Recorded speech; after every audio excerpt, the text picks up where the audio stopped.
As you may know, Apple held their WWDC in the past week. This event had quite a lot packed into it, so I'm here today to break down what was in the event for you. Let's get down into this week's Apple edition of Pass the Salt.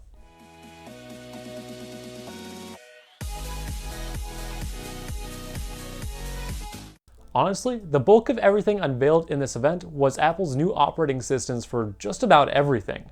Much of the improvements have come in the form of long-awaited features that are finally coming to Apple devices. Keep in mind, this may not cover everything Apple has talked about, but I'll do my best to make sure I cover as much as possible. With that in mind, let's start with iOS. Without a doubt, the largest sweep of changes and updates came to iOS.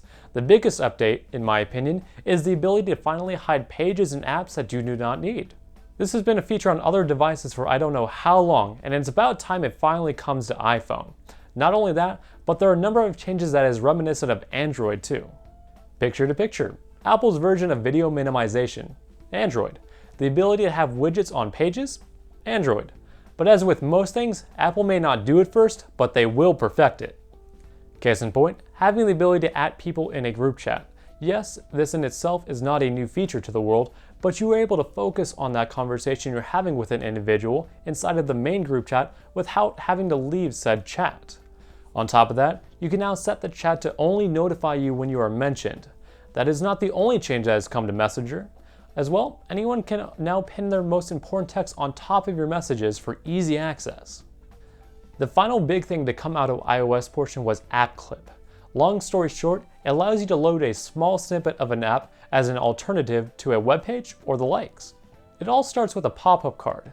From there, you can interact with it, like using Apple Pay or using Sign In with Apple. Neat. Fun fact about App Clips is that any page only is limited to 10 megabytes to make it snappier, and there are QR-like codes that can be created to pull App Clips up that vendors can use for their customers. Some smaller takeaways: Siri no longer takes up the entire screen when activated, which is a nice quality of life improvement, and Apple Maps has been improved with some features like cycling options and showing you that places you can recharge your car along your route, known as EV routing. We get it, Apple. Your Maps no longer sucks. You don't have to bring it up all the time. It's like mentioned like 3 or 4 sections throughout the show. More than enough. Next is iPadOS. There isn't too much to break down here. Widgets are also brought to the iPad.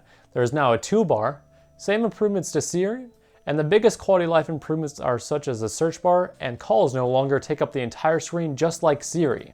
Don't think I didn't notice that you just tried to drop that iPhone to get this feature as well, Apple. I mean, you tried to slide it in there very subtly, but it's pretty obvious you're trying to avoid the fact that the matter's been an issue for a while.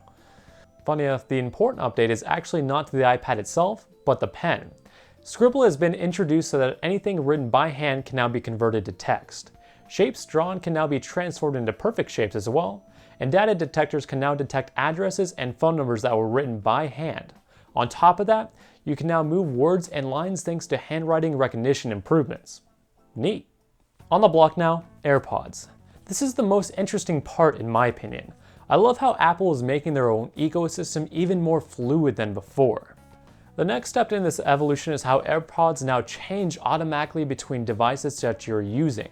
Like your iPad when you're watching a video and you suddenly get a phone call on your iPhone, it just transitions.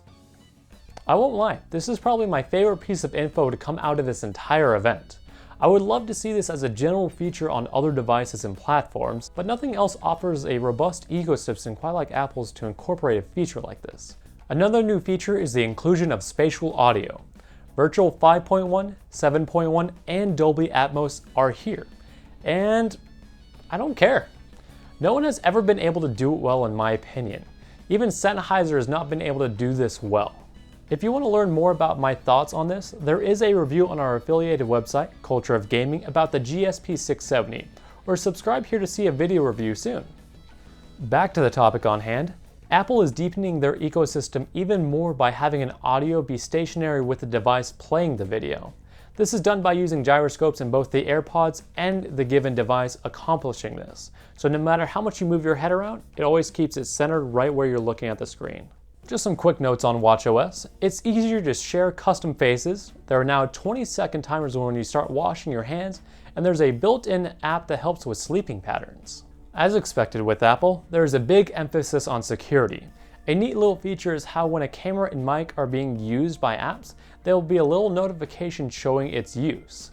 Not only that, the app's privacy policy will now be easier to understand with a nutrition-like label. Apple is also pairing with a lot of companies to deepen their security as well. And it's always nice to see a company care about privacy, but it's a little worrisome when there are so many privacy partners sharing info about you. Moving to the next topic, Mac is now in the spotlight, especially with the move away from Intel CPUs to their own ARM-based silicon. This transition has been long awaited, but now it's here. One lovely side effect is a unified code system, allowing apps and programs to transition between all Apple devices without programmers having to write new code. With this transition, there's a new OS to come along with it. But what should we call it? Well, if you're a student of macOS, you know this question can only be answered by Apple's legendary crack marketing team. Their drug-fueled, minibus-driven vision quests have yielded some great names and sadly spawned a host of imitators. The truth is, we can't responsibly continue to inadvertently lead our competition to copy these methods when they clearly can't handle the trip. So this year, we're leaving our process shrouded in mystery and taking you straight to the glorious destination. Our next release of macOS is macOS Big Sur.